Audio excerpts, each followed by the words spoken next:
The spring wind carried the smell of pine and distant snow across the Montana plains as Marcus Whitfield knelt in what used to be his living room, cradling a foal that weighed less than a sack of grain. The little creature's ribs pressed against his calloused hands like piano keys beneath worn leather, each breath a whispered question of whether morning would come. Around him, the house that once echoed with his daughter's laughter now held only the soft shuffle of hooves on hay and the desperate hope that love might be enough to keep death from the door. Outside, beyond the peeling paint and sagging porch, something watched from the tree line, a shadow with eyes like amber fire, a wild stallion that would soon teach this broken man that some things cannot be tamed, only trusted. Before we jump back in, tell us where you're tuning in from, and if this story touches you, make sure you're subscribed because tomorrow, I've saved something extra special for you. The highway stretched through Montana like a scar across the palm of God's hand, cutting through land so vast it made men feel both infinite and insignificant at once.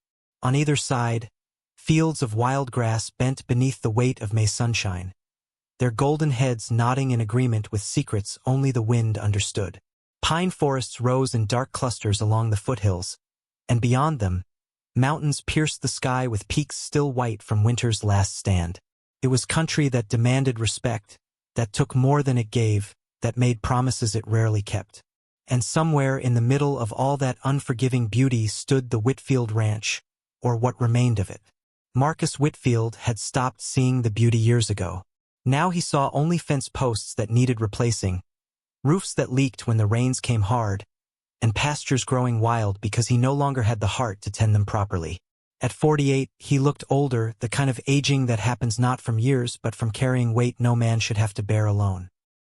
His face was carved with lines deeper than the creek beds that dried up in summer, his hands rough as the bark on the lodgepole pines that bordered his property.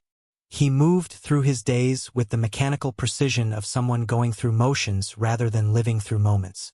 The town of Timber Ridge sat 7 miles east of his ranch, a collection of buildings that seemed to huddle together against the enormity of the landscape surrounding them.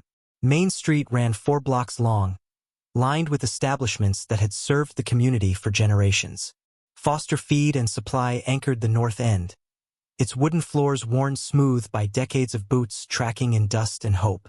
Maggie's Diner occupied the corner of Main and Cedar, its windows always fogged from coffee and conversation. The kind of place where everyone knew your name and most of your business, whether you wanted them to or not. The courthouse stood at the south end, a brick building that tried for dignity and mostly succeeded, its flagpole creaking in the constant wind. Marcus avoided town when he could. 3 years had passed since the accident, but the looks people gave him had not changed. Some offered pity, their eyes going soft and sad when they saw him. Others offered distance, as if tragedy might be contagious, as if by standing too close they might catch his particular brand of devastation. He preferred the distance. Pity felt like hands pressing down on his shoulders, pushing him further into earth that already threatened to swallow him whole. On a Tuesday morning in late May, Marcus drove his truck into town because necessity left him no choice. The feed store run could not be postponed any longer, and the foals needed grain he could not afford but would buy anyway. His pickup was a Ford that had seen better decades. Its blue paint faded to the color of old denim, rust blooming along the wheel wells like aggressive flowers. The engine coughed when he turned the key, hesitated as if considering whether this trip was worth the effort, then rumbled to reluctant life. The drive took him past the Turner property, where cattle grazed in pastures that actually looked maintained, their coats glossy with proper feeding. He passed the old Rodriguez place, now owned by some family from California who showed up 3 months out of the year and hired locals to keep the grounds presentable. He passed the stretch of road where the accident had happened, though you would not know it to look. The county had repaired the guardrail. The shattered glass had long since been swept away. Only Marcus remembered exactly where the truck had left the pavement, exactly which trees Laura had tried desperately to avoid, exactly where his daughter had drawn her last breath while he was home feeding horses and thinking about what to make for dinner. He kept his eyes on the road and drove faster until that particular stretch was behind him. Foster Feed and Supply smelled like molasses and leather, dust and grain, the particular perfume of agricultural life that settled into your clothes and never quite washed out. Earl Hutchins stood behind the counter, a man in his 60s with a belly that suggested he enjoyed Maggie's pie more than was strictly wise.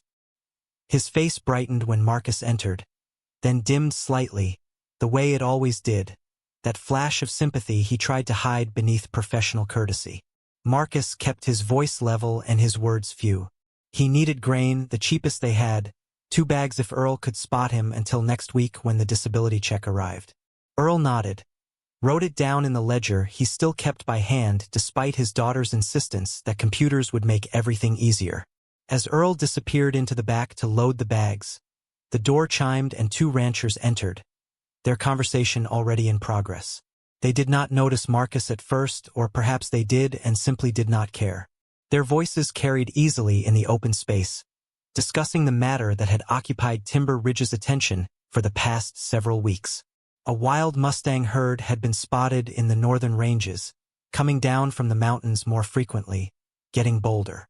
Some said the herd was led by a stallion the size of a Clydesdale, dark as burned timber, mean as a wounded bear. Others said that was exaggeration, that frontier mythology dressed up as fact. Everyone agreed something needed to be done before the wild horses caused real problems. Warren Blackwell wanted them rounded up and removed. Blackwell owned the largest spread in 3 counties, had investments in land development that reached well beyond Montana's borders, and possessed the kind of wealth that made him assume his opinions carried the weight of law. He had been pushing the county to authorize a roundup, to clear the Mustangs out before they interfered with his plans for the region. Plans that, rumor suggested, included turning significant portions of ranchland into luxury resorts for people who wanted to play cowboy without the actual work. Marcus listened without comment, paid for his grain when Earl returned, and loaded the bags into his truck bed with movements that had become automatic. As he climbed back into the cab, he caught sight of Becca Foster across the street. Standing outside the small veterinary clinic, she ran from the building next to her house. She raised a hand in greeting, and he nodded in return, the extent of their interaction. She had been kind after the accident, bringing food he did not eat, offering help he did not accept, eventually learning to simply exist nearby without pressing. He appreciated that about her, the way she understood that sometimes proximity was enough. The drive back to the ranch took him along the route that bordered Thunder Creek, the water running high and fast with snowmelt from the mountains. Cottonwoods lined the banks, their leaves flickering silver and green in the breeze, and wildflowers had begun their annual explosion of color across the meadows. Lupins stood in purple clusters. Indian paintbrush added strokes of red and orange. Preparing and narrating this story took us a lot of time, so if you are enjoying it, subscribe to our channel. It means a lot to us. Now back to the story. Orange. And the grass itself seemed to glow with the particular green that only came in spring before the summer sun bleached everything pale. Marcus noticed none of it. His mind was already on the work waiting at home, the feeding schedule that governed his existence now, the careful monitoring of 5 small lives that depended entirely on his ability to keep functioning when most days he was not certain he wanted to. The Whitfield Ranch announced itself with a wooden arch over the cattle guard, the paint long since peeled away, the words Whitfield Ranch Estate 1947 barely legible. The driveway stretched a quarter mile through land that rolled gently toward the main house, a 2-story structure that his grandfather had built and his father had maintained and Marcus had let fall into disrepair. White paint curled away from the wooden siding in strips, revealing gray wood beneath. The porch sagged on the south end where the foundation had settled. Several windows were cracked, covered from the inside with cardboard and tape. The roof showed patches where shingles had blown off in windstorms and been replaced with whatever materials Marcus had on hand. Behind the house stood the barn, a larger structure that listed slightly to the east, its red paint faded to pink in places, its hayloft door hanging by a single hinge. Marcus had not entered the barn in 3 years. It was where Laura had kept her office, where Emma had loved to play in the hay, where too many memories waited with teeth sharp enough to draw blood. He avoided it the way some men avoided churches after loss, as if the building itself had become complicit in his grief. He parked the truck near the house and carried the grain bags inside, shouldering his way through the front door that stuck in humid weather and opened too easily when dry. The interior of the house had been transformed in ways that would have horrified his grandmother and broken his wife's heart. The living room no longer contained furniture arranged for family gatherings. Instead, hay bales lined the walls, creating makeshift stalls separated by sheets of plywood. Heat lamps hung from exposed beams, their orange glow providing warmth during cold nights. The hardwood floors his mother had been so proud of were covered in layers of straw and tarp, stained with all the evidence of animals living in spaces meant for humans. 5 foals occupied the converted living room, each in various stages of recovery from abandonment and neglect. Marcus had not planned to become a rescue operation. The first foal had simply appeared one morning in April, collapsed near his fence line, left behind by owners Marcus never identified. He should have called animal control. He should have let someone else handle it. Instead, he had carried the trembling creature inside, wrapped it in blankets, and spent 3 days coaxing it to drink from a bottle. The second and third arrived within the same week, dropped off in the night by people who knew Marcus Whitfield no longer had the heart to turn away anything desperate and dying. The fourth came via the sheriff, found on the highway, nearly struck by a semi. The fifth was brought by Becca Foster herself, discovered on her morning rounds, too weak to stand. Now Marcus moved among them with practiced efficiency, checking water buckets, distributing grain, running his hands along their sides to assess weight gain and overall condition. He had named them despite his better judgment, giving them identities that made them harder to think of as temporary. Dusty stood in the corner stall, a bay foal with a coat the color of prairie soil. He had been the first, the one who taught Marcus that he was not as empty as he believed. Dusty had gained weight, his ribs no longer visible, his eyes brighter than they had been 5 weeks ago. He nickered softly when Marcus approached, pressing his muzzle against the man's chest in a gesture that might have been affection or might have been search for treats. Marcus allowed himself the briefest touch, fingers brushing through the short mane, before moving on. Ember occupied the next space, a chestnut foal with a white blaze down her face and spirit that malnutrition had not managed to extinguish. She danced when Marcus entered her area, showing off strength that had returned faster than he expected. He checked her hooves, finding them still in poor condition but improving, then made a mental note to ask Becca about farrier recommendations he could not afford. Clover was the smallest, the one Marcus worried about most. White patches marked her gray coat in irregular patterns, giving her an appearance that reminded him painfully of a stuffed horse Emma had loved. Clover had been the sickest when she arrived, her breathing labored, her legs unable to support her weight. 3 weeks later she could stand and walk short distances, but she tired easily and ate less than Marcus wanted. He spent extra time with her, coaxing her to take another mouthful of grain, his voice low and steady with encouragements he wished someone would offer him. Ash was a gray foal, darker than Clover, with black points and an attitude that suggested he had survived on stubbornness alone before Marcus found him. Ash had appointed himself guardian of the others, positioning his body between them and any perceived threat, which included Marcus for the first several days. Now the foal tolerated his presence, even leaned into his touch when Marcus checked him over, though he maintained a wariness that might never fully disappear. Copper rounded out the group, a reddish-brown foal with the kind of curiosity that got him into constant trouble. He investigated everything, knocked over water buckets, tried to eat things that were definitively not food, and possessed enough energy to suggest he had not been as badly off as the others when abandoned. Marcus suspected Copper had simply been inconvenient, perhaps the result of an unplanned breeding, dropped off when his owners decided a foal was more work than anticipated. The feeding took an hour, the cleanup another 30 minutes. Marcus worked in silence, the only sounds the shuffle of hooves, the occasional nicker, the scrape of his shovel against the floor. When he finished, he stood in the doorway between the living room and the kitchen, looking at what his life had become. The house that had once held birthday parties and Christmas mornings now smelled of hay and horse. The space where his daughter had opened presents now housed animals that would eventually heal and leave, just like everything else he had ever tried to hold on to. His gaze drifted to the staircase leading to the second floor, to the rooms he had not entered in months. Emma's door remained closed, Her name still spelled out in wooden letters Laura had painted pink and purple. Some days Marcus thought about going in, about packing away the toys and clothes, about turning the space into something that did not hurt to remember. Most days he simply avoided that side of the house entirely, as if by not looking he could pretend the room still waited for its occupant to return.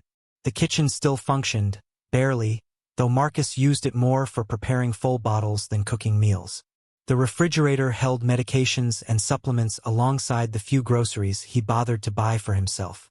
The stove accumulated dust because heating canned soup required less effort than actually cooking. The table where his family had shared dinners was buried under paperwork. Bills he could not pay, medical records for 5 foals that were not technically his responsibility, but had somehow become his entire world. He made coffee more from habit than desire, the pot sputtering and hissing as it brewed. Through the kitchen window he could see the northern pasture, the fence line that needed repair, and beyond that, the tree line where pine forest gave way to the foothills. The view had not changed in the years he had lived here, yet somehow it looked different now, as if his ability to see beauty had been amputated along with his ability to see a future worth living. Movement caught his attention, something along the tree line that did not belong. Marcus set down his coffee cup and moved closer to the window, squinting against the afternoon glare. For a moment he saw nothing but shadow and branch. Then the shadow moved, separated itself from the darkness of the pines, and stepped into the pale light of the meadow beyond his property. A horse stood there, wild and alone, watching the ranch with an intensity Marcus could feel even at this distance. It was larger than any horse he had raised, built like something from another era when horses were bred for war rather than show. Its coat appeared almost black in the shadow, though as it moved into better light Marcus caught hints of dark bay, the color of leather left too long in the sun. A white star marked its forehead, bright against the dark face, and scars traced pale lines across its shoulders and flanks. Marcus recognized what he was looking at. The wild stallion the town had been talking about, the one Warren Blackwell wanted rounded up and removed. Up close, even at a distance of several hundred yards, the horse looked nothing like the monster described in town gossip. It looked watchful and wary, powerful in the way that came from surviving rather than being protected. It looked, Marcus thought, like something that had learned not to trust but had not yet forgotten how. They regarded each other across the span of meadow and fence, man and horse, both scarred, both alone. Then the stallion tossed its head, wheeled with a grace that seemed impossible for something so large, and disappeared back into the trees as quickly as it had appeared. Marcus stood at the window long after the horse had gone, his coffee growing cold in his hand, something stirring in his chest that he could not name and did not want to examine too closely. It felt dangerous, that stirring, like hope had felt dangerous, like caring had felt dangerous, like everything that left you vulnerable to loss. Behind him, Clover nickered softly, pulling his attention back to the work at hand. He returned to the living room, checking on each foal once more before settling onto the single piece of furniture he had kept, an old armchair positioned where he could monitor all 5 stalls. The leather was cracked and worn, stuffing escaping from one arm, but it held his weight and allowed him to rest while remaining vigilant. The dawn arrived in shades of gray and pearl, light seeping across the Montana landscape like watercolor bleeding into paper. Marcus woke in the armchair where he had fallen asleep, his neck stiff from the angle, his back complaining about another night spent upright instead of in the bed upstairs that felt too large and too empty to face. The foals stirred with the growing light, their movements creating a soft symphony of sounds that had become his morning alarm. Dusty stretched in his stall, front legs extended, back arched. Ember was already on her feet, testing her weight from hoof to hoof with the restlessness that marked her personality.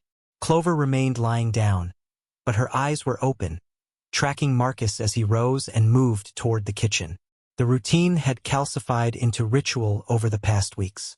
Wake before true sunrise, check each foal for signs of distress or illness, prepare bottles for Clover who still needed supplemental feeding, measure grain for the others, clean water buckets, spread fresh straw where yesterday's had been soiled.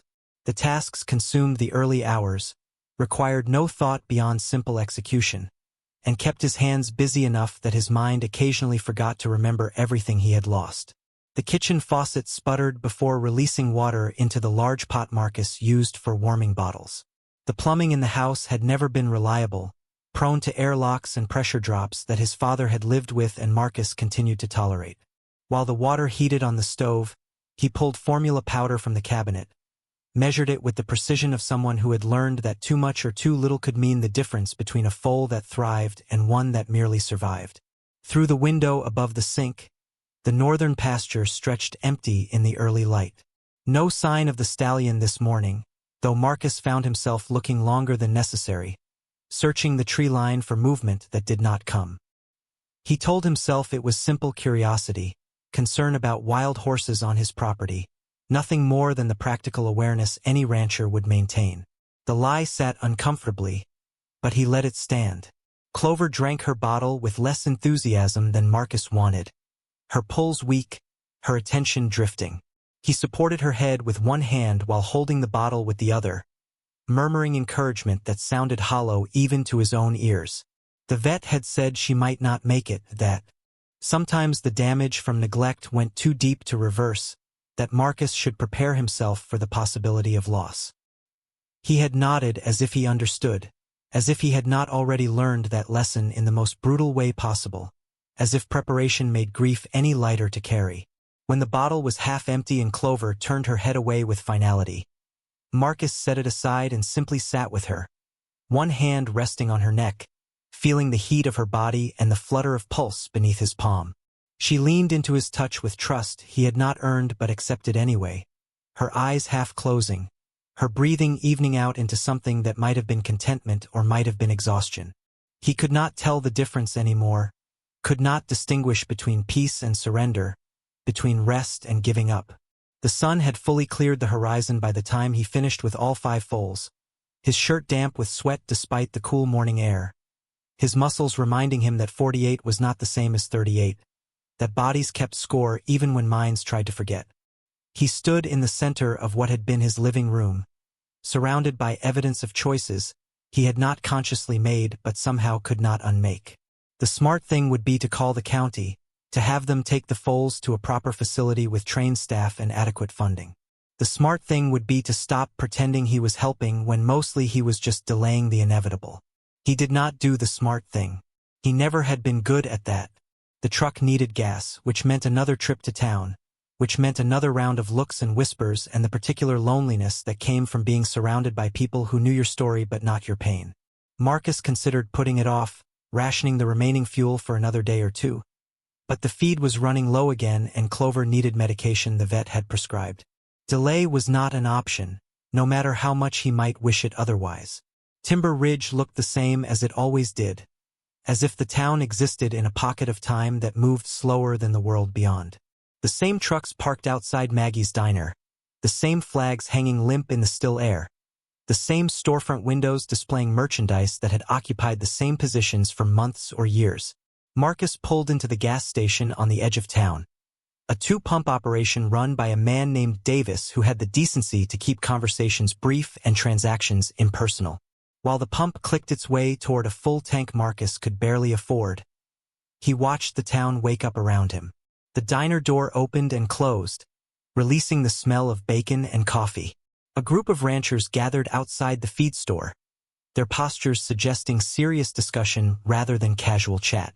School buses rolled past, windows filled with faces too young to carry the weight Marcus felt pressing down on his shoulders every moment of every day. Becca Foster's truck pulled into the lot, and she parked beside him with the easy confidence of someone who belonged in her own skin. She climbed out wearing work clothes, jeans and a plaid shirt, boots that had seen actual use rather than serving as costume. Her hair was pulled back in a practical ponytail, gray streaking through the brown in ways she had never bothered to hide. She was younger than Marcus by several years but moved with the certainty of someone who had stopped worrying about what other people thought sometime around her 30th birthday. "Good morning," she said, her voice carrying the slight rasp of someone who had been up since before dawn. "How are the little ones doing?" Marcus finished pumping gas before answering, replacing the nozzle with more care than the action required. "They are managing. Clover is still weak." Becca nodded, her expression thoughtful rather than pitying. I have some supplements that might help. Brought a foal back from worse last year. I can drop them by this afternoon if you are around. The offer was simple, practical, asking nothing in return. Marcus found himself nodding before he had consciously decided to accept. That would be good. Thank you. She smiled, brief and genuine, then headed inside to pay for her own gas. Marcus watched her go, noting the ease with which she moved through the world, the lack of hesitation in her step. He tried to remember if he had ever felt that kind of certainty, that kind of groundedness, and could not locate the memory. Perhaps he never had. Perhaps some people were born knowing how to exist in their own lives, while others spent decades feeling like visitors in spaces that should have been home. The drive back took him past the stretch of road again, and this time he did not speed up. He let the truck slow to almost a crawl as he approached the section where the guardrail had been replaced, where flowers occasionally appeared on the anniversary, though he never saw who left them. The county had planted new trees to replace the ones destroyed in the accident, saplings that looked painfully small and vulnerable against the vast landscape. Marcus wondered if they would survive, if anything fragile ever really survived in country this hard. 3 years ago, on a Tuesday evening in June, Laura had been driving home from a horse show in Billings. Emma had competed in her first jumping event, had placed third in her age group, had been so excited she could barely sit still on the drive home. They were 20 minutes from the ranch when a truck crossed the center line, its driver later testing at 3 times the legal limit, and turned Marcus's life into a before and after that would never reconcile. The drunk driver had survived. He had spent 8 months in jail and was now living in Colorado, his license suspended but his life fundamentally intact. Marcus had learned this from the victim advocate who kept sending him updates he never asked for, letters he did not open, notifications of rights he was supposed to have, but that felt meaningless when the only thing he wanted was the one thing no court could provide. He pressed the accelerator and left the memory behind, though it clung to him like smoke, settling into his clothes and hair, marking him with the smell of loss that never fully washed away. The ranch appeared in the distance, the house looking smaller and more decrepit than he remembered leaving it just an hour before. This happened sometimes, this shift in perspective where he saw his life through the eyes of someone else and recognized the full extent of what he had allowed to deteriorate. The property that had once been his pride now stood as testimony to surrender. Every peeling board and sagging fence line a declaration that he had stopped fighting for anything except the bare minimum of survival. He parked and carried the supplies inside, moving through the motions with the efficiency of repetition. The foals greeted him with varying degrees of enthusiasm, Copper nearly knocking over his water, Bucket in excitement, Ash maintaining his dignified distance, Ember dancing in place. Dusty nickered softly, and Clover lifted her head with effort that seemed to require more energy than she possessed. Marcus distributed feed and checked each animal with hands that had learned to assess condition through touch, fingers reading the story written in muscle and bone. They were all improving, even Clover despite his fears, their bodies slowly remembering what it meant to be cared for rather than discarded. The progress should have felt like victory. Instead it felt like countdown, each healthy day bringing them closer to the moment when they would be strong enough to leave and he would be alone again in a house full of ghosts. The afternoon stretched long and quiet, the kind of silence that felt heavy rather than peaceful. Marcus worked on fence repairs in the eastern pasture, replacing posts that had rotted through, stretching new wire that sang in the wind like an instrument he did not know how to play. The physical labor felt good, made his muscles burn and his mind empty, transformed thought into action that produced visible results. Here was a fence that had been broken. Now it was fixed. Simple cause and effect, the kind of logic his life had abandoned but that still existed in the physical world. He was tightening wire when he heard the sound, faint at first then growing clearer. Hoofbeats, but not the sound of a domestic horse moving with purpose. These were different, heavier and faster, carrying an urgency that made him straighten and search for the source. The stallion burst from the tree line like something out of myth, all power and grace and barely contained wildness. It galloped across the northern meadow, mane and tail streaming, muscles moving beneath dark coat with the fluid precision of water flowing downhill. Marcus stood frozen, wire stretchers forgotten in his hands, watching as the horse circled the meadow twice before slowing to a trot. It moved closer to the fence line than it had the day before, close enough that Marcus could see the white star clearly, could count the scars that marked its hide, could see the intelligence in eyes that studied him with the same intensity he had felt through the kitchen window. They regarded each other across 50 yards of grass and fence, neither moving, both assessing. The stallion's nostrils flared, testing the air, reading information Marcus could not begin to interpret. Its ears swiveled forward, focused, then back, checking for threats.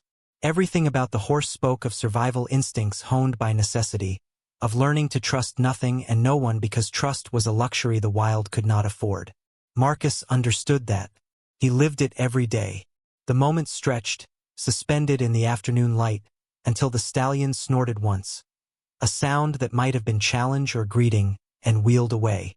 It did not run this time, just trotted back toward the trees with its head high and tail flagged, pausing once to look back before disappearing into shadow. Marcus released a breath he had not realized he was holding. His hands were shaking slightly, adrenaline or something else flooding his system in response to an encounter that had been entirely peaceful yet felt somehow monumental. He returned to his work but found his attention divided. Part of him focused on wire and posts while another part remained alert for sounds from the tree line, for the possibility of the stallion's return. Becca arrived late in the afternoon as promised. Her truck loaded with supplies she insisted Marcus did not need to pay for immediately. "We can settle up later," she said when he tried to protest, waving off his objections with the impatience of someone who had made up her mind and saw no point in debate. She followed him inside to examine the foals, moving among them with professional competence. Her hands gentle but thorough as she checked ears and eyes and hooves. "Clover is the concern," Marcus said, stating what they both already knew. "She drinks but not enough. Eats but without interest." Becca crouched beside the small foal, running her hands along ribs that still showed too clearly despite weeks of care. "Sometimes they just do not have the reserves to come back from where they have been." "You have done everything right, Marcus. Some things are not about right or wrong, they are just about what a body can endure."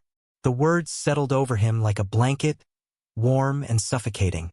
He knew she was talking about the foal, but the truth applied more broadly, extending into territories neither of them would name aloud. He changed the subject, mentioned the stallion, asked if she had heard the talk in town about Blackwell's plans for a roundup. Becca's expression darkened. She straightened, brushing straw from her jeans with more force than necessary. "Warren Blackwell is a bully with money and political connections.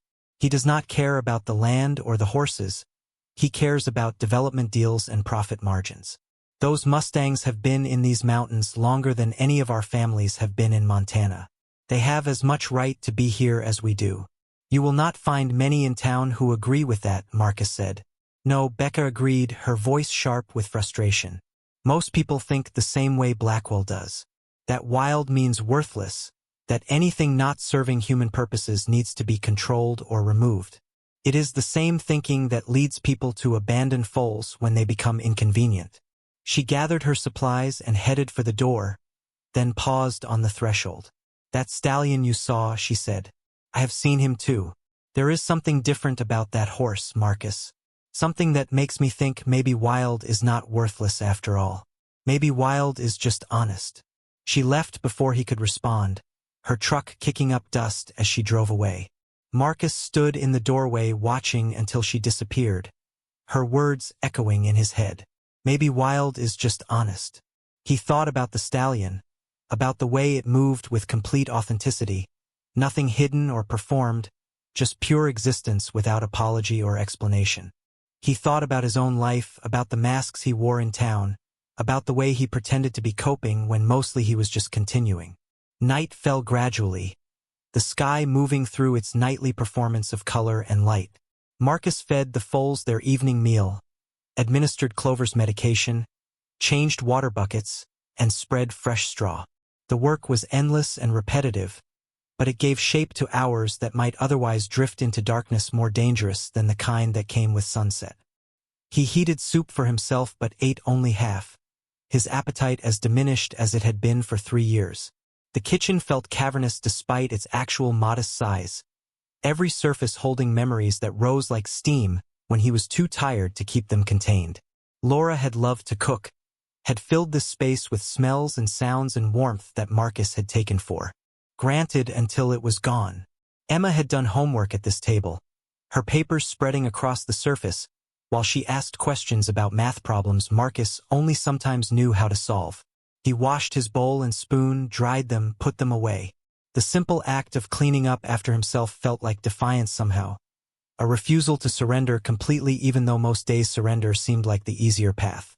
He checked the foals one more time, found them settling in for the night, their bodies warm and their breathing steady. Clover was already lying down, her eyes closed, and Marcus spent an extra moment with her, his hand resting on her shoulder, feeling the rise and fall that marked life continuing despite odds stacked against it. Upstairs, the bedrooms waited in darkness. Marcus stood at the bottom of the stairs for a long moment, his hand on the railing, debating whether tonight would be the night he finally slept in the bed rather than the chair. The decision felt larger than it should have, weighted with meaning he did not want to unpack. Sleeping in the bed meant accepting that Laura would never return to her side of it. Sleeping in the bed meant acknowledging that the life they had built together was over in ways that went beyond death and into the territory of moving forward. He was not ready for that. He might never be ready for that. Marcus returned to the armchair, settled into the worn leather, and pulled the blanket over his legs. From here he could see all 5 stalls, could monitor each foal through the night, could remain vigilant against threats both real and imagined. The foal's breathing created a rhythm he had learned to use as a lullaby, their presence the only reason he slept at all anymore. But tonight's sleep resisted, his mind too active, playing over the day's encounters. The stallion kept returning to his thoughts, that image of perfect wildness contained in muscle and bone. There had been a moment when their eyes met, a recognition that passed between them, as if the horse saw in Marcus something familiar. Another survivor, another creature carrying scars and learning to exist despite them. Thunder rumbled in the distance, a storm building over the mountains, and Marcus closed his eyes against the sound. Rain would be good for the land, would bring the green up in pastures too dry for May. But storms also brought memories of the night after the accident, when he had stood outside in lightning and rain, screaming at a sky that did not care about his rage or his grief. He had stood there until his voice gave out, until the cold drove him inside, until exhaustion finally granted the mercy of unconsciousness. The rain began sometime past midnight, gentle at first, then building to a steady drumming on the roof. The house leaked in 3 places that Marcus knew about, 2 in upstairs bedrooms he did not use, and 1 in the kitchen where he had positioned a bucket to catch the drips. The rhythmic ping of water hitting metal joined the rain and the breathing and the soft sounds of foals shifting in their sleep. Marcus did not dream often, and when he did the dreams were not kind. Tonight brought the usual parade of images he could not control. Laura's laugh, Emma's small hand in his, the moment of impact, the silence after. He woke multiple times, heart racing, shirt damp with sweat, the boundary between sleep and waking thin as gauze. Each time he woke he checked the foals, counted them in the darkness, confirmed their continued existence before allowing himself to drift back into uneasy rest. Dawn was a relief, permission to stop trying to sleep and return to the work that gave his hours meaning. The rain had passed, leaving the world washed clean and smelling of wet earth and sage. Puddles dotted the yard, reflecting pieces of sky.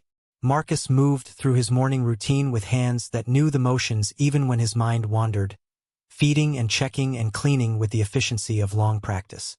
He was replacing water buckets when he heard it, a sound that did not belong to his usual morning symphony.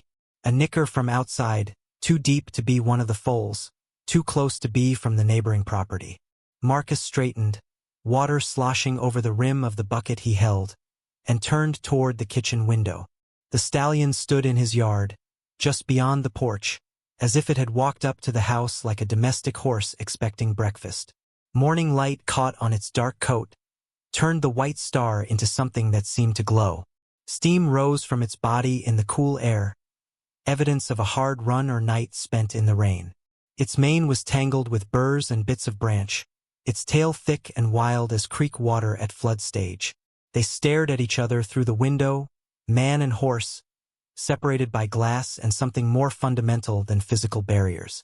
The stallion's ears swiveled forward, focused entirely on Marcus, and in its eyes there was no fear, only evaluation.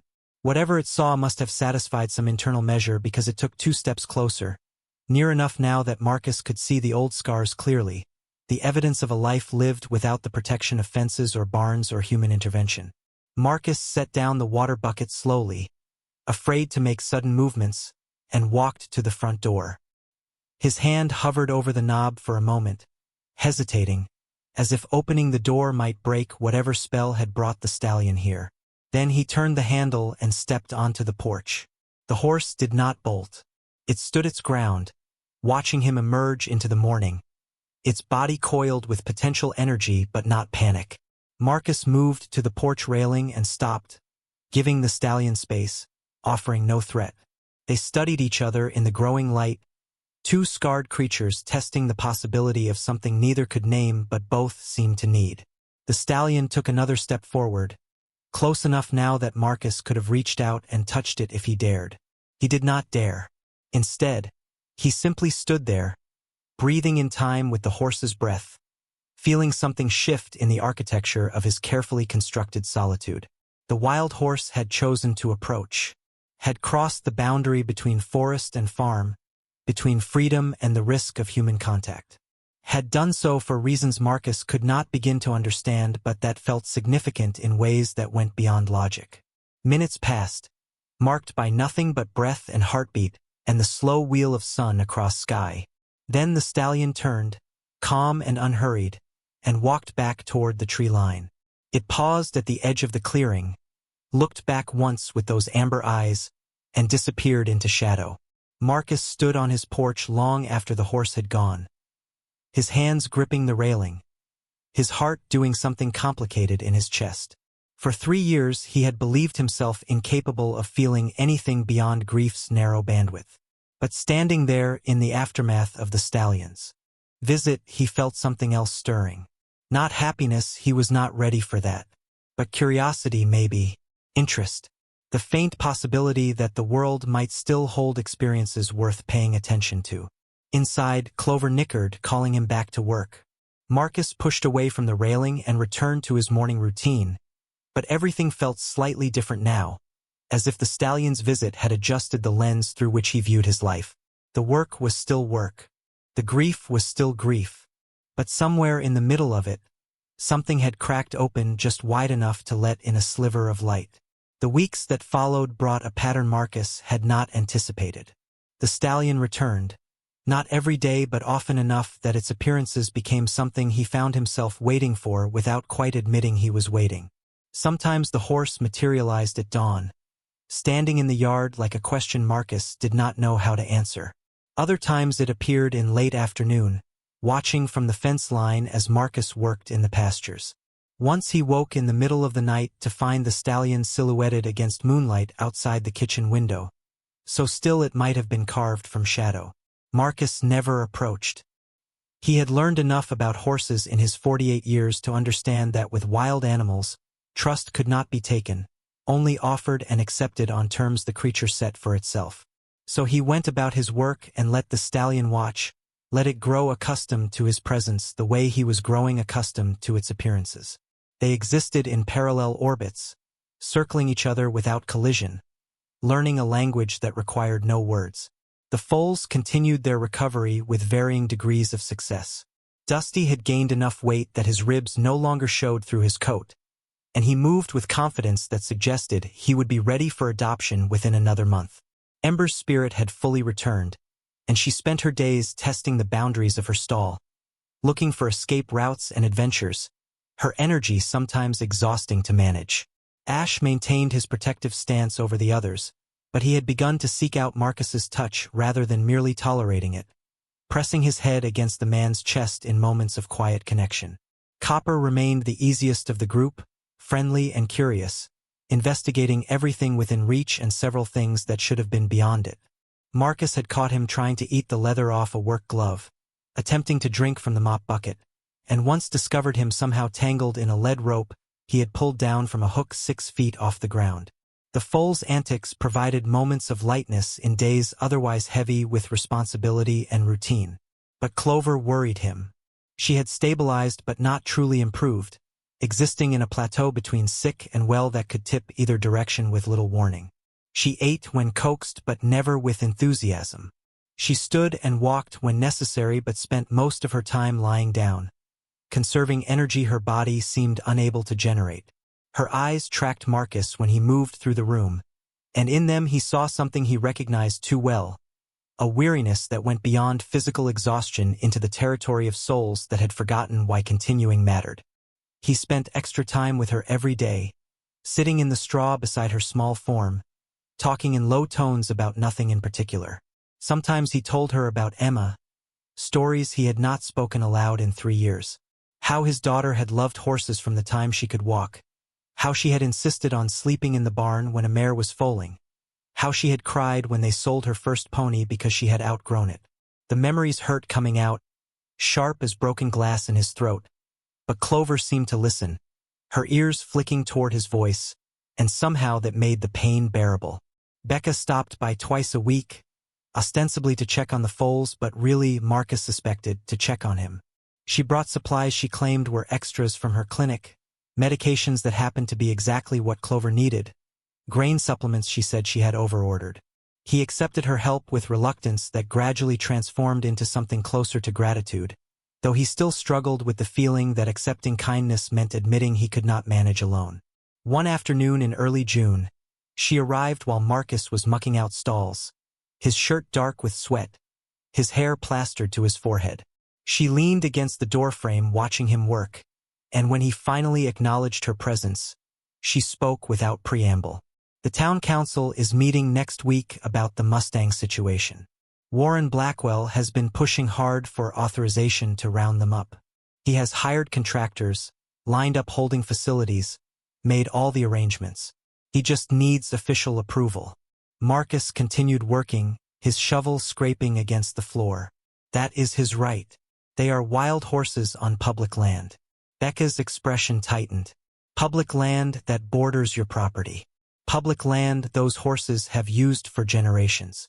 Blackwell does not care about population management or ecological balance. He cares about clearing obstacles to his development plans. Once the Mustangs are gone, he will start buying up ranches for conversion to resort properties. Yours included. Marcus straightened, using the shovel as a support. My ranch is not for sale. Everything is for sale if the price is right and the pressure is sufficient. You are behind on property taxes. You have taken on expense caring for these foals. Blackwell knows that. He is counting on people like you being too tired to fight when he makes his offers. The words landed with uncomfortable accuracy. Marcus was tired. Tired in ways that went beyond physical exhaustion into the marrow-deep weariness of existing without purpose beyond simple continuation. But the idea of Warren Blackwell standing in this house, calculating its worth in terms of demolition and development, sparked something in him that felt dangerously close to anger. What do you expect me to do about it? Show up to the meeting. Speak if you can. Let them see that not everyone in this county thinks wild things are disposable when they become inconvenient. She left after checking on Clover, her truck disappearing down the driveway in a cloud of dust. Marcus returned to his work, but her words circled in his mind like birds looking for a place to land. He had avoided town meetings for 3 years, avoided any gathering where he might be seen or spoken to or reminded that he existed in a community rather than in isolation. The idea of walking into that council chamber, of having eyes on him, of possibly being expected to speak, made his chest tighten with anxiety. But he thought about the stallion, about the way it appeared and disappeared on its own terms, wild and free in ways that were becoming increasingly rare.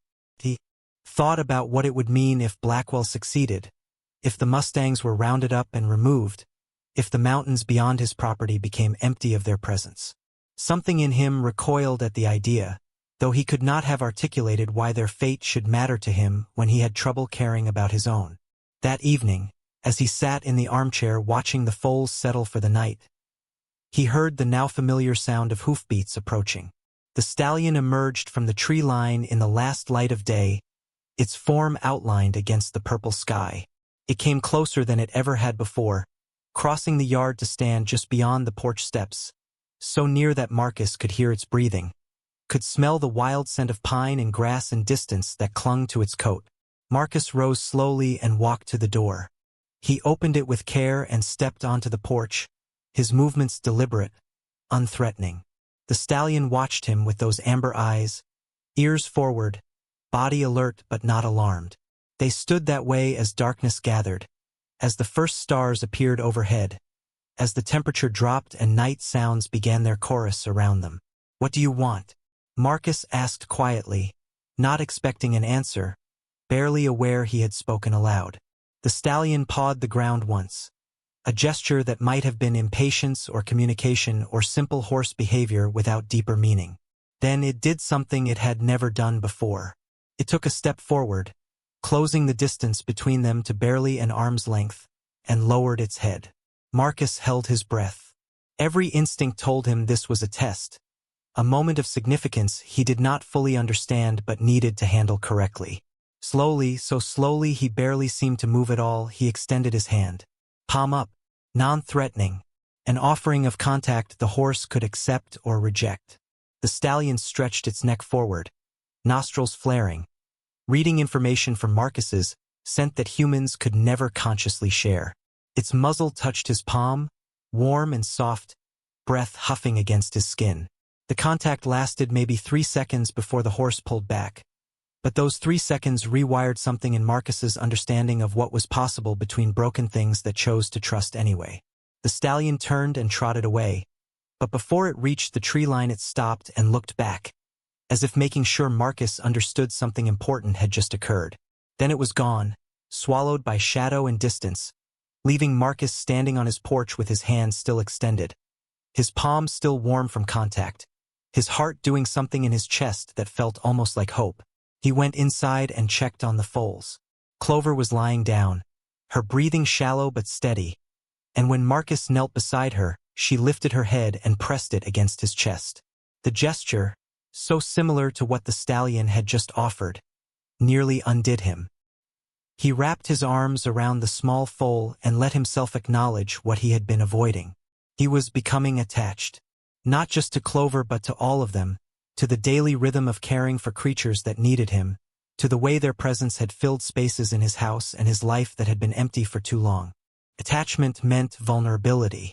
It meant the possibility of loss. It meant standing in the wreckage when the inevitable happened and everything he cared about was taken away again. He had sworn after the accident that he would never let himself care that much again, never open himself to that kind of devastation. But somehow, without his conscious permission, these animals had slipped past his defenses and made him care anyway. The realization should have terrified him. Instead, sitting there in the straw with Clover's head on his chest and the memory of the stallion's touch still warm on his palm, he felt something he had not felt in 3 years. Connected, not to any grand purpose or future plan, but to the simple immediate present of living things that depended on him and trusted him and asked only that he show up and try. The night passed in the usual way, fitful sleep interrupted by checks on the foals, dreams he did not want bleeding into waking moments he could barely tolerate. But when dawn came and Marcus rose to begin another day of work that would exhaust his body without quite quieting his mind, he found himself moving with slightly less heaviness, as if some portion of the weight he carried had shifted distribution. The morning brought complications. Copper managed to get his head stuck between 2 slats of his stall wall, requiring 15 minutes of patient maneuvering to free him without causing injury. Ember kicked over her water bucket in a fit of energy, soaking half the living room floor. Ash refused his grain until Marcus hand-fed him every bite. Standing there with patience, he did not feel while the stubborn foal finally consented to eat. But it was Clover who demanded the most attention. She would not rise when Marcus tried to coax her up for her morning feeding. She simply lay in the straw, eyes open but distant, her breathing faster than it should have been. Marcus felt panic rise in his throat, sharp and choking. He ran his hands over her body, checking for fever, for signs of colic, for anything that might explain the sudden decline.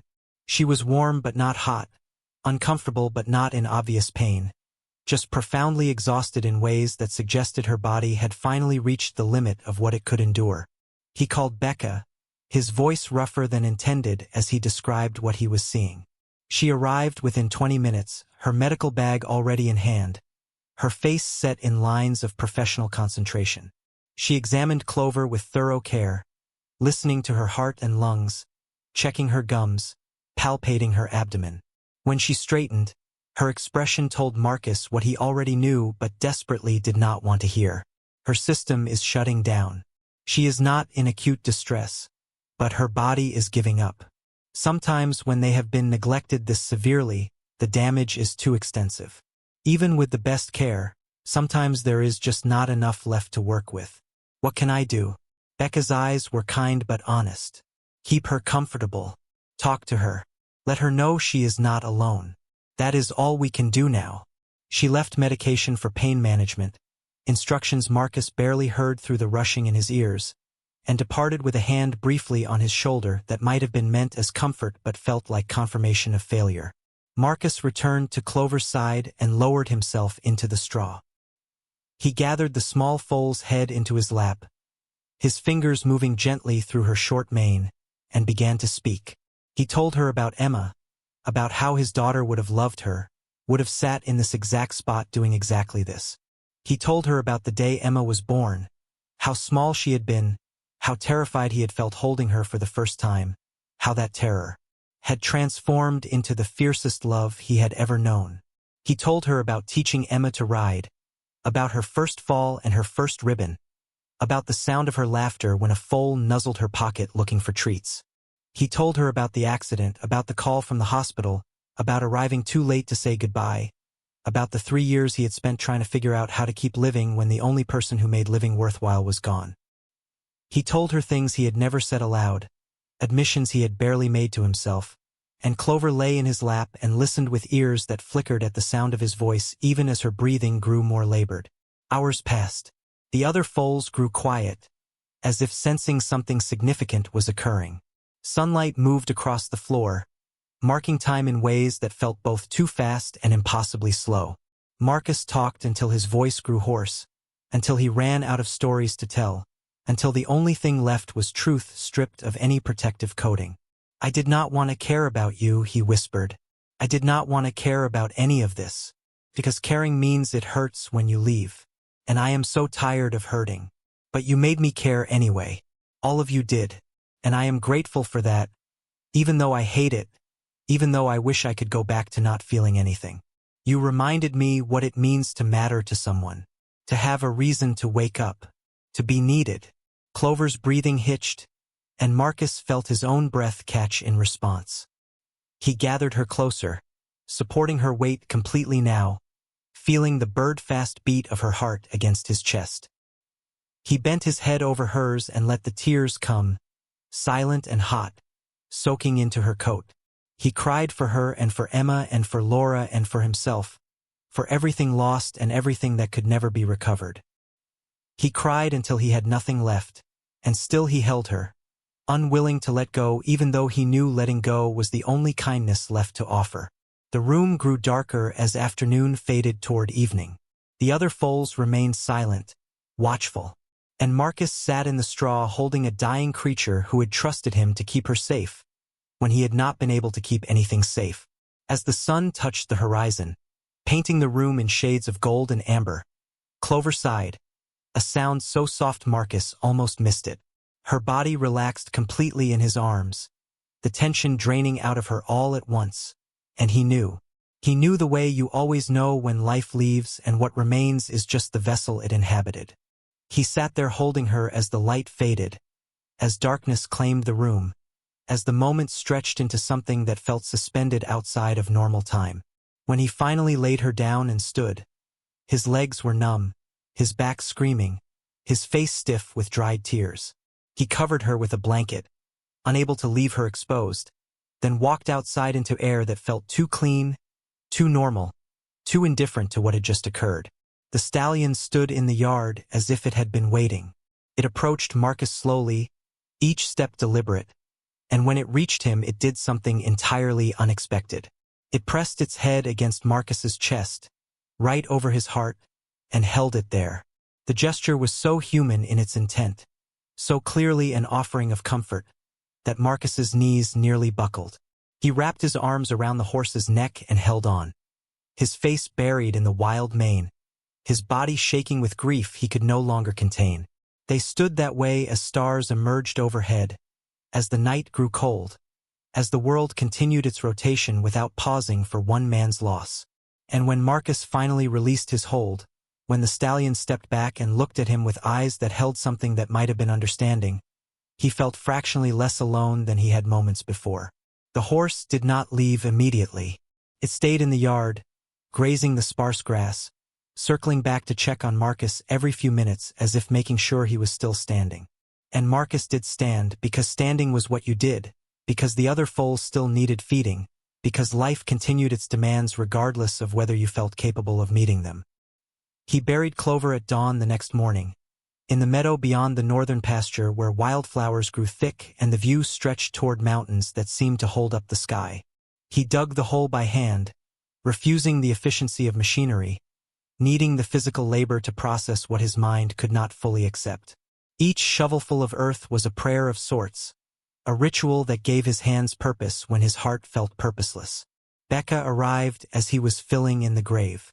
She did not speak, just picked up a second shovel and helped him complete the work. When they finished, she stood beside him looking at the mound of fresh earth, and her voice when she spoke was gentle. You gave her what she needed most. You let her know she mattered, that she was seen, that someone cared enough to try. Not every story has a happy ending, Marcus, but every story deserves a witness. You were hers. The words settled over him like a blanket, warm despite the chill in the air. They returned to the house together, and Becca helped him clean out Clover's stall, removing the physical evidence of her presence even though the emotional imprint would remain. The other foals watched the activity with what Marcus imagined was confusion, looking for their smallest member and finding only empty space. After Becca left, Marcus sat in his armchair and stared at nothing. The house felt different, emptier in a specific way that had nothing to do with physical space and everything to do with absence. He had lost before, had experienced the particular devastation of loving someone and having them ripped away. He had thought he was done with that by refusing to care he could protect himself from further damage. But Clover had slipped past his defenses and left him exposed again, raw and vulnerable, and reminded that loving anything meant accepting the possibility of loss. The town council meeting was in 2 days. Marcus had forgotten about it in the immediate aftermath of Clover's death, but now it returned to his awareness, a commitment he had not actually made but that somehow felt important anyway. He thought about Becca's words, about Blackwell's plans, about what would happen to the wild horses if no one spoke for them. He thought about the stallion, about the way it had offered comfort when Marcus needed it most, about what he might owe in return for that moment of connection. He did not want to go to the meeting. He did not want to speak in front of people, to expose himself to their judgment and pity, to take a stand on anything when he felt barely capable of standing at all. But he thought about Emma, about how she had never been afraid to speak up for things that mattered, about the way she had insisted on trying even when trying seemed pointless. He thought about what he would tell her if she asked whether he had done something or simply let it happen, whether he had shown up or chosen the easier path of absence. The decision felt larger than it was, weighted with meanings beyond the simple act of attending a town meeting. But as Marcus sat in his chair with 4 remaining foals breathing in rhythm around him and the memory of the stallion's touch still warm in his mind, he felt something shift. Not resolution exactly, not determination, but a willingness to try that felt like the first step toward becoming someone he might not be completely ashamed to see in the mirror. The next 2 days passed in a blur of routine work and internal debate. Marcus fed the foals and cleaned their stalls and tended to all the small tasks that filled his hours. He avoided the meadow where Clover was buried, not from disrespect but because the grief was too fresh to face directly. The stallion appeared each evening, sometimes staying for hours, sometimes just passing through as if checking that Marcus was still functional. The presence helped more than Marcus wanted to admit, made the house feel less empty. reminded him that connection was possible even for things as wild and damaged as both of them had become. On the evening before the meeting, Marcus did something he had not done in 3 years. He climbed the stairs to the second floor and stood outside Emma's room. His hand hovered over the doorknob for a long time, fear and longing warring in his chest. Finally, he turned the handle and pushed the door open. The room was exactly as she had left it. Bed unmade because she had rushed out that morning excited about the horse show. Books scattered across the desk because she read 3 at once and never finished any of them. Drawings taped to the walls, horses in various poses, some recognizable and some abstract, all created with the complete confidence of a 7-year-old who believed anything was possible if you just tried hard enough. Marcus walked to the window and looked out at the land that stretched beyond the house. From here he could see the meadow where Clover rested, the tree line where the stallion appeared, the mountains that held the wild herd Blackwell wanted removed. He could see the full scope of what he stood to lose if he did nothing, and what he might preserve if he found the courage to show up. Emma would have gone to the meeting. She would have stood up and spoken without fear, would have told them exactly why the horses mattered, would have shamed every adult in that room into remembering what it meant to protect things simply because they deserved protecting. She had possessed that kind of clarity, that certainty that right and wrong were not complicated concepts but simple choices everyone faced every day. Marcus was not his daughter. He did not have her fearlessness or her faith that speaking up made a difference. But he had her memory, and he had the example she set, and he had 4 foals downstairs who existed only because he had chosen to stop and care when it would have been easier to keep driving. Maybe that was enough. Maybe showing up was not about having the right words or the perfect argument. Maybe it was just about being present and letting your presence speak for values you might not know how to articulate but that you refused to abandon anyway. He stood in his daughter's room until dark fell completely, until the stars emerged overhead like promises or accusations, depending on how you chose to read them. Then he went downstairs, checked on the foals one final time, and settled into his chair to wait for morning and whatever it might bring. The morning of the town council meeting arrived with clouds building over the mountains, the kind of gray sky that promised rain before nightfall. Marcus woke before dawn, his body refusing the luxury of sleep, his mind already cycling through scenarios he could not control. He fed the foals with movements that had become so automatic he barely registered what his hands were doing. His thoughts somewhere between the present moment and the evening that stretched ahead like a road without landmarks. Dusty sensed his distraction and pushed his muzzle insistently against Marcus's shoulder, demanding the attention he usually received. Marcus paused, resting his forehead against the foal's neck, breathing in the smell of hay and horse that had become the scent of his daily life. These creatures had pulled him back from an edge he had been too close to for too long. They deserved his focus, his full presence, not the scattered fragments of a man trying to decide whether he possessed the courage to walk into a room full of people who would look at him and see tragedy rather than person. He finished the morning routine and stood in the center of what had been his living room, surrounded by evidence of choices that had transformed his house into something his wife would not have recognized. Laura had loved this room, had filled it with furniture and photographs and the accumulated evidence of a life being lived with intention. Now it held stalls and straw and the daily mess of caring for animals that should not have become his responsibility, but that he could not imagine abandoning. The thought of abandonment brought his mind back to the Mustangs, to the wild herd that Blackwell wanted removed as if they were nothing more than inconvenient obstacles to profit margins and development plans. Marcus understood that impulse, that desire to clear away anything complicated or difficult, to simplify the world into categories of useful and disposable.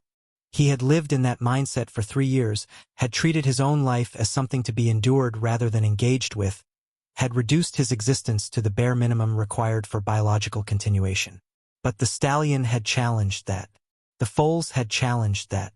Clover's death had challenged that in ways he was still processing, still trying to understand. And now he stood in his ruined living room facing a choice between continued isolation and the risk of showing up as himself in a public space where people would see him, judge him, possibly dismiss him as the broken rancher who had lost everything and never recovered. He showered for the first time in longer than he wanted to admit, the hot water feeling strange against skin grown accustomed to the quick efficiency of sink baths between feedings. He shaved carefully, his hand less steady than he remembered it being, the face in the mirror belonging to someone older than 48, more worn than the years strictly justified. He put on clothes that had hung unworn in his closet since the funeral, jeans without holes, a shirt that still held its shape, boots he had once reserved for town rather than barn work. The transformation felt like putting on a costume, like pretending to be someone he no longer was or perhaps had never been. But he completed it anyway, driven by something he could not name but that felt connected to Emma's memory, to Clover's death, to the stallion's trust, to all the small moments that had accumulated over recent weeks and built toward this point where he either showed up or surrendered completely to the gravity of his grief. Becca arrived mid-afternoon, her truck pulling into the yard with a confidence Marcus envied. She climbed out wearing what he suspected were her version of formal clothes, jeans without visible stains, a button-down shirt instead of her usual work flannel, her hair pulled back in a way that suggested effort rather than pure practicality. She looked him over with an expression he could not quite read, something between approval and concern. "You clean up better than I expected," she said, and there was enough humor in her tone to drain some of the tension from his shoulders. "You ready for this?" "No," Marcus said honestly, "but I am going anyway." They drove to town in her truck because Marcus's vehicle chose that morning to refuse starting, the engine turning over without catching, as if even his Ford understood the magnitude of what he was attempting and wanted to offer him an excuse to back out. Marcus appreciated the gesture but accepted Becca's offer of a ride, settling into the passenger seat with the uncomfortable awareness that he was committing now, that turning back required explanations he did not want to provide. The drive passed in relative silence, Becca understanding without being told that Marcus needed space to gather whatever internal resources he could locate. They passed familiar landmarks, the stretch of road that haunted him, the properties belonging to families who had stopped calling after the casseroles ran out, and sympathy gave way to the discomfort of not knowing what to say to someone whose loss remained visible years after the event. Timber Ridge appeared ahead, the town looking exactly as it always did, unchanged by the drama of individual lives, indifferent to the significance this evening held for Marcus. Main Street was busier than usual, trucks parked nose to tail outside the community center where council meetings were held, people gathered in clusters on the sidewalk, their conversations animated in ways that suggested the Mustang issue had divided opinion more thoroughly than most topics that came before local government. Becca parked 3 blocks away, the closest available space, and they walked toward the community center through air that smelled of approaching rain and the particular tension of communities forced to make choices that revealed their values. Marcus felt eyes on him as they walked, felt the weight of recognition and curiosity, and the whispered conversations that followed in his wake. He kept his gaze forward and his shoulders straight and tried to remember how to exist in public spaces without wanting to disappear. The community center was a simple building, one large room with a stage at one end and folding chairs arranged in rows facing it. By the time Marcus and Becca entered, most seats were occupied, the crowd larger than any council meeting in recent memory.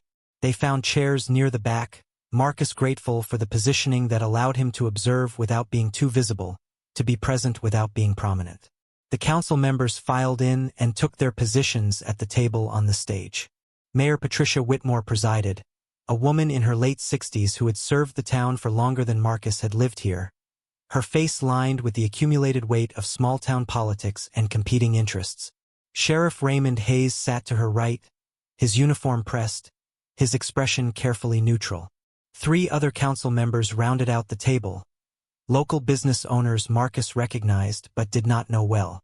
Warren Blackwell sat in the front row, his posture radiating confidence, his expensive jacket standing out in a room full of work clothes and practical fashion.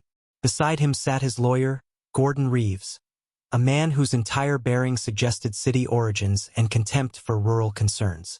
They looked like people accustomed to getting what they wanted, to having their opinions carry weight that crushed objections beneath financial and political influence. Mayor Whitmore called the meeting to order, her voice cutting through the conversation with practiced authority. The agenda was reviewed quickly, minor business dispensed with efficiently, everyone in the room understanding these preliminaries were simply obstacles between them and the real reason for the gathering. When Whitmore finally announced the Mustang discussion, the room's energy shifted palpably, attention focusing with laser intensity on what would come next. Blackwell stood first, moving to the microphone with the ease of someone who had done this many times before. His statement was polished and persuasive, laying out concerns about public safety, property damage, the need for responsible wildlife management. He spoke about the wild horses as if they were an invasive species rather than animals that had inhabited these mountains for generations, as if their presence represented a problem to be solved rather than a legacy to be preserved. He cited studies Marcus suspected were selective in their data, referenced experts who conveniently supported conclusions that aligned with development interests, painted a picture of mustangs as destructive and dangerous when managed poorly. His solution was presented as reasonable and humane, a professional roundup that would relocate the horses to facilities better equipped to handle them, clearing the way for land use that benefited the community through jobs and economic development. The argument was compelling if you did not think too hard about what was being said, if you did not ask who benefited from the proposed solution, if you accepted the premise that wild things had value only insofar as they served human purposes.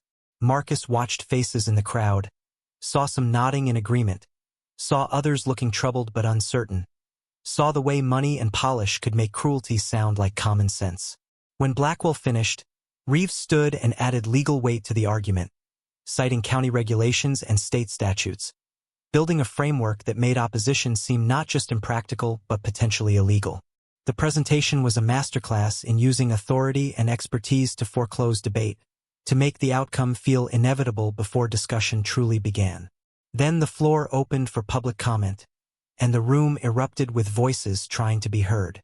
Mayor Whitmore imposed order with difficulty, establishing a system where speakers would approach the microphone one at a time.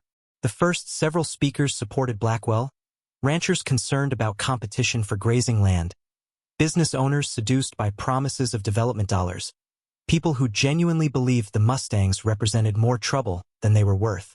But opposition emerged too, voiced by people Marcus would not have expected. A teacher talked about the educational value of wild horses, about taking her students to observe them, about lessons in ecology and conservation that could not be replicated in textbooks. A retired park ranger spoke about biodiversity and the role Mustangs played in the ecosystem, about how removing them would create cascading effects that reached far beyond simple horse population management. Becca stood and walked to the microphone, and Marcus felt his chest tighten with anxiety on her behalf. She spoke without notes, her voice steady despite the hostile stares from Blackwell's supporters. She talked about the Mustangs as individuals, about the stallion she had observed over years, about the bonds within the herd that suggested complex social structures worth preserving. She challenged the studies Blackwell had cited, pointing out their funding sources and methodological flaws, demonstrating knowledge that matched anything Reeves had presented. When she finished, the room was silent for a moment before scattered applause broke out from pockets of the crowd. Marcus felt something in his chest expand, pride in her courage mixed with shame at his own continued silence. He watched as several more speakers took turns, the debate growing more heated, positions hardening on both sides, the council members' expressions revealing nothing about how they might ultimately vote. Marcus had not planned to speak. He had come to be present, to show up in the way Becca had asked, but actual speaking felt beyond his capabilities. He had not addressed a group larger than one person in 3 years, had not offered his opinion on anything public since the accident had transformed him from member of the community to object of its pity. But as the comments continued and he heard speaker after speaker reduce the Mustangs to abstractions, to problems or resources or obstacles, something in him shifted. He thought about the stallion standing in his yard, about the trust in those amber eyes, about the comfort offered when Marcus sat in the straw holding a dying foal. He thought about Emma, about her fearless advocacy for anything she believed deserved defending, about how disappointed she would be if he chose silence when his voice might make a difference. He thought about Clover, about what it meant to be seen and valued, about the obligation witnesses carried to testify on behalf of those who could not speak for themselves. Before he fully decided, Marcus found himself standing, his legs moving him toward the microphone with a will independent of his conscious mind. The crowd noticed, conversations dying as people recognized him, as whispers identified him to those who might not know. He felt their attention like physical weight, felt the pity and curiosity and judgment, felt the nakedness of being visible after years of cultivating invisibility. He reached the microphone and stood there for a long moment, his mouth dry, his heart hammering against his ribs, his mind suddenly empty of anything resembling coherent thought. The silence stretched uncomfortably, people shifting in their seats, Mayor Whitmore leaning forward as if to ask whether he intended to speak. Then Marcus opened his mouth and let words come without planning them, without filtering them through any consideration beyond simple truth. My name is Marcus Whitfield. Most of you know that. Most of you know what happened to my family 3 years ago. I have not been to one of these meetings since then. Have not been much of anywhere, honestly. Have not been much of anything except someone trying to figure out how to keep breathing when breathing felt like the hardest thing in the world. His voice was rough, unpracticed, but it carried in the silence. He gripped the edges of the podium and continued. I did not come here tonight planning to speak. Came because someone I respect asked me to show up, and I owed her that much. But sitting here listening to talk about these horses like they are problems to be solved or resources to be managed, I realized I have something to say after all. A few weeks ago, a wild stallion showed up on my property. I do not know why. Maybe looking for water, maybe just passing through. Kept coming back. Started appearing at my fence line, in my yard, watching me work. I am not going to pretend I know what a wild horse thinks or why it does what it does. But I know what happened when I was sitting in my living room at 2 in the morning holding a foal that was dying despite everything I tried to do to save her. His voice cracked slightly, and he paused to steady it. The room had gone completely still, every eye on him. But Marcus no longer saw individual faces, just let himself speak into the space they collectively held. That stallion came right up to my porch, close enough I could have touched it. And when I walked outside, when I was as broken as I have ever been, that horse pressed its head against my chest, just stood there with me while I fell apart. I am not saying it understood grief or loss or any human emotion. I am saying it recognized something in me that made it offer what it could, which was presence, which was witness, which turned out to be exactly what I needed. He looked up then, his eyes finding Blackwell in the front row. You want to round up these horses because they are inconvenient to your business plans. You have dressed it up in language about management and safety, but what you really mean is they are in your way and you have enough money and influence to make them someone else's problem. You are asking this council to authorize removing living things from land they have occupied longer than any of us have been alive because keeping them requires more effort than destroying them. I understand that impulse. I have spent 3 years trying to eliminate anything from my life that required effort or care or the risk of loss. It is easier to shut down than show up. Easier to remove complications than deal with them. But here is what I have learned from 5 abandoned foals and 1 wild horse that should not have cared whether I lived or died. The things that inconvenience us are often the things that save us. The complications we want to eliminate are sometimes the connections that remind us why living matters. Those horses out there in the mountains are not doing anything to us except existing in a way that challenges our assumption that everything wild needs to be controlled or removed. Maybe that challenge is exactly what we need. Maybe wild things existing on their own terms, surviving without our permission or management, maybe that matters more than we want to admit. He stepped back from the microphone, his hands shaking, his breath coming fast. The room remained silent for a long moment. Then applause began. Scattered at first but building, washing over him in waves that felt both overwhelming and somehow sustaining. He walked back to his seat on legs that barely supported his weight, dropped into the chair beside Becca, and stared at his hands while his heart slowly returned to something approaching normal rhythm. Becca's hand found his and squeezed briefly. That was brave, she whispered, and he could hear the emotion in her voice that she was trying to keep controlled. The meeting continued with more speakers, but the energy had shifted. Marcus's testimony had cracked something open, had made the issue personal in ways that statistics and regulations could not counter. More people spoke in support of protecting the Mustangs, some referencing Marcus's words, some adding their own stories of encounters with the wild herd that had meant something they struggled to articulate but recognized as valuable. Blackwell stood for rebuttal, his face tight with anger barely contained beneath professional courtesy. He dismissed Marcus's testimony as emotional rather than factual, irrelevant to the practical considerations the council needed to weigh. But his words rang hollow now, stripped of their earlier persuasive power, revealed as exactly what Marcus had named them as business interests disguised as community concern. When the public comment period finally closed and the council retired to deliberate, the crowd remained in their seats, no one willing to leave before the decision was announced. Marcus sat in silence, exhausted by the effort of speaking, uncertain whether his words would matter but grateful he had found the courage to offer them. Becca stayed beside him, occasionally pointing out people in the crowd she knew, providing quiet commentary that distracted him from the anxiety of waiting. 20 minutes later, the council returned. Mayor Whitmore's face revealed nothing as she took her position and called for order. The vote, when it came, was not unanimous, but it was decisive. For council members voted to deny Blackwell's request for authorization to round up the Mustangs. Only one voted in support, and even that single vote came with a statement about supporting further study rather than immediate action.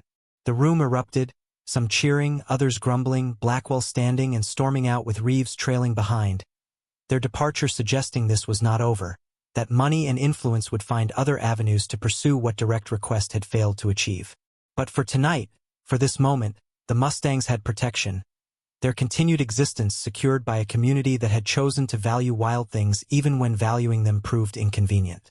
Marcus sat in his chair feeling hollowed out and somehow lighter at the same time, as if speaking had drained something toxic he had been carrying without realizing its weight. Becca was grinning, accepting congratulations from people who streamed past, several of whom paused to shake Marcus's hand or thank him for his testimony. He accepted their words with awkward grace, and used to being acknowledged as someone whose voice carried meaning rather than someone whose presence evoked uncomfortable pity. They drove home through darkness, rain finally beginning to fall, drops spattering the windshield in patterns that blurred the lights of town into watercolor abstractions. Marcus watched the familiar landscape pass, feeling strange in his own skin, as if the act of speaking publicly had shifted something fundamental in how he inhabited his life. He was not healed, not suddenly whole, not magically freed from the grief that had defined his existence for 3 years. But he was different somehow, opened in ways that felt both terrifying and necessary. When they reached the ranch, Becca walked with him to the house despite the rain, and they stood on the porch in the yellow glow of the single bulb Marcus kept burning. She looked at him with an expression he could not quite interpret, something between pride and affection and the careful assessment of someone trying to determine whether a wounded thing was ready to rejoin the living. "What you did tonight mattered," she said. "Not just for the horses but for everyone who needed someone to say what we were all thinking but could not find words for. You gave us language for why this matters." Marcus shook his head. "I just talked about what happened. That is not the same as changing anything. Sometimes talking about what happened is how things change. You showed up when it would have been easier to stay away. You spoke when staying silent would have protected you from being seen.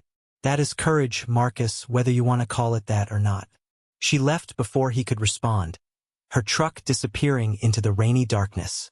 Marcus entered his house and was greeted by the soft sounds of the foals stirring at his arrival. He checked each one, running his hands over familiar bodies, confirming their continued well-being with the careful attention that had become second nature. They were all healthy, all improving, all approaching the point where they would be ready for adoption, for permanent homes with people who wanted horses rather than someone like Marcus who had simply been unable to turn away. The thought of them leaving created an ache in his chest he tried not to examine too closely. He had known from the beginning this was temporary, that his role was to stabilize them until they could move to situations better suited for their long-term needs. But knowing something intellectually and accepting it emotionally remained different things, and Marcus found himself already mourning losses that had not yet occurred. He settled into his armchair, wrapped in the blanket that smelled like him and horses and the accumulated evidence of nights spent sleeping upright rather than in the bed that waited empty upstairs. But instead of closing his eyes and trying to sleep, he found himself standing and climbing the stairs, moving toward the second floor with intention he had not possessed in years. Emma's room still held her presence, but it felt different now, less like a shrine to loss and more like evidence of a life that had been lived fully even if cut impossibly short. Marcus sat on her bed and looked at the drawings on her walls, the books on her shelves, the stuffed animals arranged with the careful logic only children understood. He let himself remember not just her death but her life, moments of joy and connection that grief had buried beneath the weight of ending. He thought about what she would say about tonight, about his testimony at the council meeting, about his attempt to advocate for creatures that could not speak for themselves. She would have been proud, he thought, or hoped, or needed to believe. She would have understood why it mattered, would have seen the connection between saving abandoned foals and protecting wild horses and showing up even when showing up required more courage than you believed you possessed. Marcus stood and walked to her closet, opening it for the first time since the accident. Her clothes still hung there, sized for a 7-year-old who would never wear them again. He reached out and touched the fabric of her favorite dress, the one she had worn to church and special occasions, the one Laura had sewn by hand because Emma had very specific ideas about what constituted appropriate formal wear. He began pulling items from the closet, folding them carefully and placing them in boxes he retrieved from his own room. Not erasing her, not pretending she had not existed, but acknowledging that keeping her room exactly as she left it served no one, honored nothing, simply froze time in ways that prevented healing. As he worked, he cried quietly, letting grief move through him rather than fighting to contain it, learning that remembering could coexist with releasing. By dawn, Emma's room had been packed, her belongings stored in boxes labeled in Marcus's careful handwriting. The space looked emptier but somehow lighter, ready to become something new rather than remaining a monument to what had been lost. Marcus stood in the doorway taking in the transformation, feeling the weight of it settle over him, knowing this was necessary even as it hurt. He went downstairs and found the stallion standing in the yard as if it had been waiting for him. Marcus walked outside into the cool morning air, and the horse approached without hesitation, pressing its forehead against his chest in the gesture that had become their greeting. Marcus wrapped his arms around the powerful neck and held on, feeling the warmth and strength and wildness contained in the body against his, feeling connected in ways that transcended language or understanding. "Thank you," he whispered into the tangled mane, "for showing up, for staying, for reminding me that some things are worth the risk of caring." The stallion stood with him as the sun rose over the mountains, painting the sky in shades of gold and rose and purple. They remained that way until the moment naturally concluded, until the horse stepped back and Marcus released his hold, until they returned to the relationship they had built of proximity and mutual recognition without ownership or expectation. Over the following weeks, life on the ranch found new rhythms. Dusty, Ember, Ash, and Copper continued their recovery, growing stronger daily, approaching readiness for adoption. Becca helped Marcus find appropriate homes for each, families who wanted horses and understood the commitment required. The partings were difficult, each foal taking a piece of Marcus's heart when they left, but they were also right, returning these creatures to lives where they could thrive beyond simple survival. The stallion visited regularly, sometimes alone, sometimes trailing the wild herd that followed at a distance. Marcus never tried to capture or tame it, understanding instinctively that what they shared depended on the horse remaining wild, on their connection existing without ownership. They had found a way to be in each other's lives that respected boundaries while acknowledging significance, and Marcus treasured that balance. Blackwell did not accept defeat gracefully. He continued pushing for Mustang removal through different channels, filing appeals and lobbying state officials, using every tool at his disposal to challenge the local decision. But the council vote had awakened something in Timber Ridge, an awareness of what they stood to lose if they prioritized development over preservation. Opposition organized, people showed up to meetings, voices that had been silent found reason to speak. Marcus became unexpectedly part of that opposition, his testimony referenced in letters to officials, his willingness to speak inspiring others who had felt similarly but lacked courage to say so publicly. He attended more meetings, offered his perspective when asked, learned slowly to inhabit public spaces without wanting to disappear. It was not comfortable, would perhaps never be comfortable, but it was possible, and possible felt like progress. Becca became a more consistent presence in his life, stopping by not just to check on non-existent foals, but to share coffee and conversation, to help with repairs around the property, to simply exist in proximity without pressure or expectation. Marcus appreciated her friendship in ways that went beyond gratitude, found himself looking forward to her visits, discovered that connection could be rebuilt slowly if you were willing to remain open to possibility. One evening in late summer, as they sat on his porch watching the sun set over mountains that held the wild herd, Becca asked the question Marcus had been avoiding. "What will you do now? The foals are gone. You have your house back. You could return to how things were before." Marcus considered the question, watching the stallion graze in the distance, visible in the fading light. Could he return to how things were? Did he want to? The work of caring for the foals had exhausted him, had pushed him beyond what he thought he could manage, had forced him to show up daily for creatures that depended on his continued functioning. But it had also given him purpose when he had none, had reminded him that he still possessed the capacity to matter to someone, had pulled him back from an edge he had been too close to for too long. "I think how things were before is not an option anymore," he said finally. "I am not who I was 3 years ago, and I cannot go back to pretending that version of myself still exists. But I am not sure who I am now either, still figuring that out." Becca nodded, accepting the answer without pushing for more clarity than he could provide. They sat in comfortable silence as darkness gathered, as stars emerged overhead, as the familiar sounds of evening settled around them. And Marcus felt something he had not felt in years, a sense that the future remained open, that days ahead might hold possibilities beyond simple endurance, that life could surprise him in ways that were not only devastating. The stallion lifted its head and looked toward the porch, toward Marcus and Becca sitting in the gathering dusk. Their eyes met across the distance, amber and brown, wild and wounded, and Marcus saw reflected in that gaze something he had been searching for without knowing how to name it. Recognition, not of similarity but of shared survival, of continuing despite damage, of remaining present even when presence required more strength than you believed you possessed. The horse turned and trotted toward the tree line, pausing once to look back before disappearing into shadow.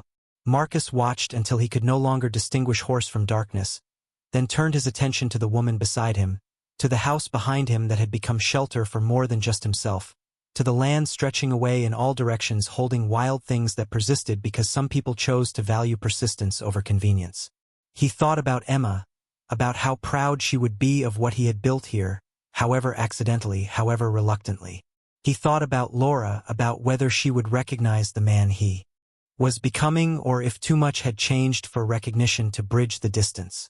He thought about Clover, about the moment of her death and the gift of her brief life, about what it meant to matter to someone even when that someone could offer nothing in return except continued presence. The night deepened around them, vast and indifferent and somehow holding space for small human dramas that would not register in any cosmic accounting.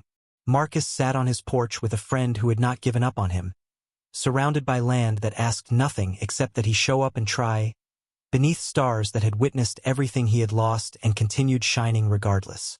It was not happiness, not the uncomplicated joy of before, but it was something. It was enough. It was his life, scarred and stubborn and still unfolding, and he was ready to see what came next.